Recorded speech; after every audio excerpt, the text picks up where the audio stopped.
네, 안녕하세요. 31기입니다. 오늘 이제 6월 6일 현충일이고, 다들 이렇게 휴일을 잘 보내고 계실 거라고 생각하는데요. 자, 오늘도 영상을 좀 켰고요. 이제 미국 10년물 국제 수익률을 좀 보면은, 이제 전반적으로 이제 저저번 주, 2주 전에 4.6%에서 꾸준하게 낮아지고 있는 모습을 보이고 있는데, 점점 이제 미국 경기가 하강하는 모습과, 그걸 반영하듯이 채권금리가 이렇게 지속적으로 낮아지고 있는 모습이고, 시계열로 좀 보면은, 주봉입니다. 이제 6월 3일 ISM 제조업 지수가 발표를 했어요. 그리고 나서 이제 급락한 금리를 볼 수가 있고, 또 애틀란타 연은에서 GDP를 또 하향 조정을 했죠. 1분기 기준 2.7에서 1.8로 하향 조정하면서 또 낮아지는 모습과, 졸츠 보고서에서도 나왔듯이 일자리 창출이 조금 더 컨센서스보다 낮은 모습으로 또 내려가는 모습과, ADP 비농업 고용 지수도 컨센서스보다 낮은 발표로 지속적인 금리 하락을 이제 나타나고 있는 모습을 보이고 있습니다. 그렇게 채권의 가격은 올라갔고, 이렇게 경착륙이 확 올 것 같진 않지만, 그래도 채권을 4.5, 4.6에서 매집을 하신 분들은 조금 돈을 버셨을 것 같다는 생각을 하고 있어요. 자, 달러 인덱스와 금과 WTI 원유의 가격을 좀 보면은, 사실 달러 지수도 지난 30일과 좀 비교하면 104.6에서 104 정도로 이제 조정을 받고 있는 모습을 보이고 있고, 미국 경기가 하락하고 있다는 것을 반영을 하는 거죠. 또 금은 다시 반등을 해서 2,400을 넘어가려는 시도를 하고 있어요. 그렇게 금의 밸류에이션은 여전히 저평가라고 생각하고 있는 전망이 많기 때문에, 그만큼 이제 풀린 달러가 너무 많기도 하고, 지정학적 갈등이 지금은 조금 사그라들었지만 저가 매수를 하는 기관들의 움직임이 있다는 생각이에요. 그리고 마지막에 원유 가격은 77불에서 74.5불로 크게 조정을 받고 있습니다. 그렇게 디플레이셔널이한 이제 그 경기가 하강함에 따라서 이제 원유의 어떤 재고들도 많이 쌓이고 있는 지표들이 나왔죠. 그렇게 원유 가격이 계속 조정을 받고 있습니다. 80불에서 어느새 74.5까지 내려온 모습이고요. ISM 제조업 지수가 좀 많이 내려갔어요.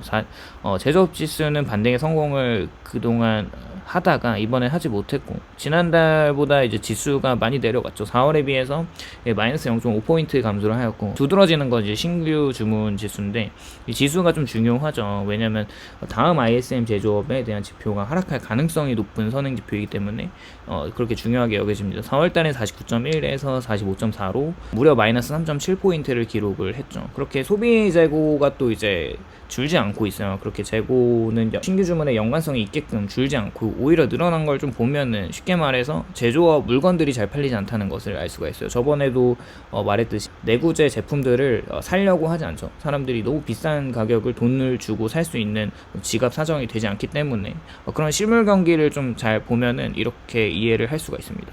또 애틀란타연은 GDP 하향과 경기 낙관 지수의 지속적인 하락이 나타나고 있는데, 이런 지속적으로 낮게 나오는 모습들이 설문조사긴 한데, 그래도 향후 경기를 이제 낙관적으로 보지 않는다는 실제 지표이기도 하기 때문에, 이런 6개월 이후에 이제 전망도 뚝 떨어지고 있는 모습이고, 그 경기 낙관 지수뿐만 아니라 개인들의 어떤 파이낸셜 재무 상태도 점점 낮아질 거라는 예측을 하고 있어요. 그만큼 인플레이션이 잡힌다고는 하는데, 계속 연 대비로 이제 월 대비로 올라가는 건 맞으니까, 이제 벌어들이는 돈은 좀 이제 그대로라고 보면, 이제 써야 되는 돈은 계속 늘어나는 상황은 계속 이제 소비에 대한 어떤 구매력을 이제 감소시키는 요인이기 때문에, GDP가 이제 70%가 소비로 이루어진 미국에서는 조금 더 좋지 않은 이런 지표들이 나올 가능성이 있죠. 이번 주에 중요한 지표가 많이 나왔는데, 점점 이제 꺾이고 있는 미국 노동 시장을 볼 수가 있어요. 졸츠가 나왔죠. 구인이직 보고서에서 보면은 예측치가 837만 명의 일자리가 나올 거라는 예측을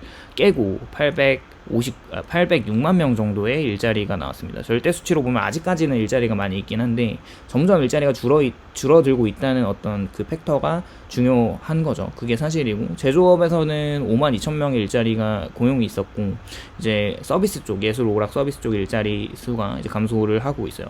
또한 정부 일자리도 줄고 있고, 우선 전문직 일자리가 4월 대비해서 13만 1천 명 정도의 감원이 되었다는 이야기가 있습니다. 고용이 아직까지는 더 많으나 그래도 더 더 낮아지면 조금 위험한 이런 상황이라는 거죠.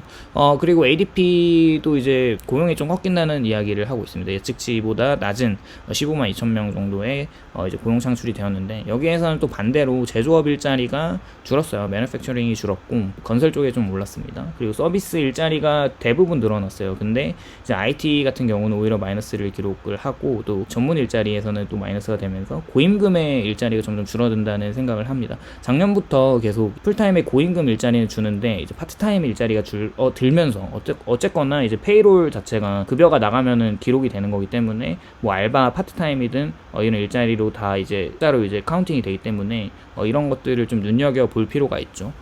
그 다음에 서비스 PMI 같은 경우는 전월보다 늘었어요. 이제 전반적으로 4월에 비해서 5월 서비스 산업 지수가 호황으로 보여지고 있습니다. 4월, 5월 되면 날씨가 너무 좋기 때문에 계절성 요인에 의한 소비도 어느 정도 있다고 생각을 하고 있어요. 돈을 모아서 좀 이제 이때 휴가를 갈 수도 있고, 뭐 휴가철은 아니긴 한데 그래도 서비스 쪽에 돈을 많이 쓸 수 있는 그런 사람들이 많다는 거죠.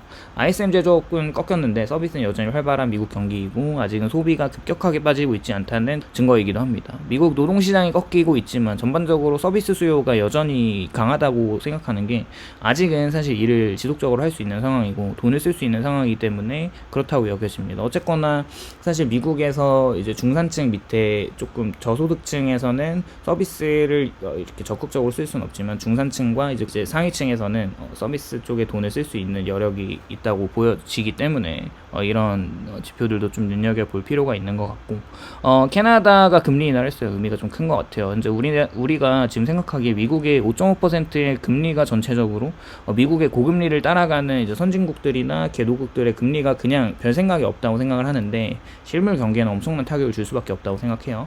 그만큼 폐업하는 자영업자들의 수가 급증하고 있어요. 우리나라만 봐도 그렇죠.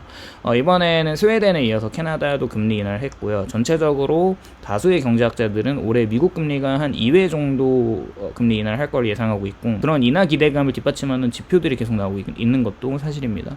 노동시장이 이제 전반적으로 이제 냉각되는 게 뚜렷하게 나타나고 있잖아요. 그리고 그런 디플레이션의 반영에 원유나 구리값에 이제 원자재 가격이 좀 뚝뚝 떨어지고 있는 모습을 보면은 확실히 이제 어떤 돈의 움직임은 침체로 향하고 있다, 이렇게 생각을 합니다. 그런데 금리 인하를 반영할 때마다 증시는 상승을 아이러니하게 하고 있죠. 뭐 물론 다우 같은 경우는 4만에서 조정을 받아서 한 48,000까지 올라갔다가 다시 48,000까지 내려갔다가 다시 38,800까지 올라가는 모습이죠. 정리를 좀 해보면 미국 증시는 계속 상승을 하고 있어요.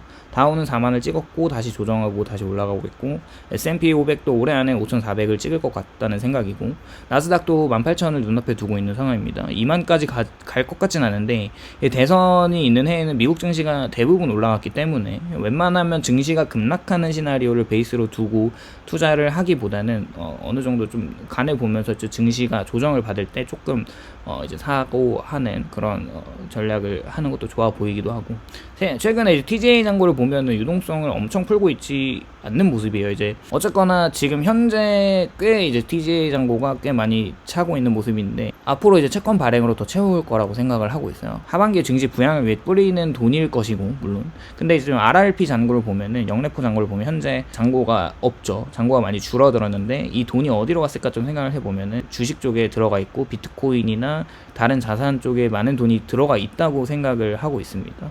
그래서 RRP에서 TGA로 넘어오는 돈이 이제 없을 거죠. 그렇기 때문에 채권을 계속 발행해서 TGA를 올리고 이걸 이제 하반기에 쓴다는 거죠. 그렇게 해서 증시를 또 올릴 건데, 사실 이렇게 되면은 인플레이션이 잡히지 않고 사실 미국은 계속해서 외통수에 걸려 있는 겁니다.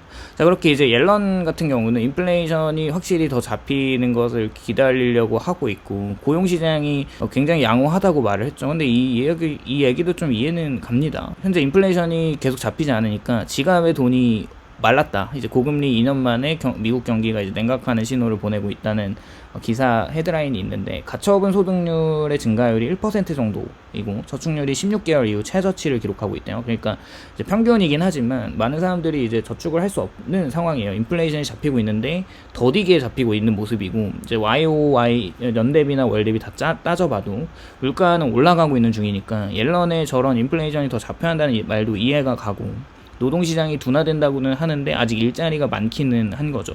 이제 일자리 창출이 이제 800만 건 정도의 일자리가 창출되고 있으니까 어디 가서든 일을 할 수 있는 상황이잖아요. 그렇게 환영받던 이제 미국 경제 지표가 이제 부진이 계속 되는데, 옛날에는 이렇게 금리 인하를 반영하는 게 이런 경제 지표가 부진할 때 증시가 호재였는데 악재로 바뀌나라고 하는 헤드라인이 또 있습니다. 언제까지 배드 이즈 굿이 지속될까라고 하는 개인적인 의문이 들고 있고, 경기 하강이 이제 채권금리가 빠지면 금리 인하 신호로 증시가 올라가는 개념인 거죠. JP모건에서는 이번에 6월에 증시 상승이 제한을 받을 수 있다고 말하고 있고, 모건 스탠리는 당분간 미국 증시가 계속 올라간다라고 하는, 원래 모건 스탠리가 좀 비관론이었는데 낙관론으로 바뀌었죠. 과연 어디가 맞을지 좀 관전 포인트가 되지 않을까 이런 생각을 하고 있습니다. 그렇게 이제 오늘도 이렇게 정리를 해봤고요. 오늘도 영상 시청해주셔서 감사드리고, 사실 지금 채권이 4.6에서 4.2까지 내려왔잖아요. 3.5까지 내려간다고 하는 사람들의 이야기는 실물 경기가 요즘 경착륙이 되는 거죠. 완전 침체가 왔을 때 그렇게 된다는 거고, 사실 이게 금리가 어디까지 빠질지 모르겠는데 어쨌거나 채권이 좀 안전한 자산으로 여겨지는 현재 상황은 맞는 것 같아요. 그렇게 이제 잘 투자 포인트를 가지고 잘 투자를 하셨으면 좋겠습니다. 오늘도 시청해주셔서 감사드리고, 도움이 되셨다면 좋아요, 구독을 부탁드립니다. 감사합니다.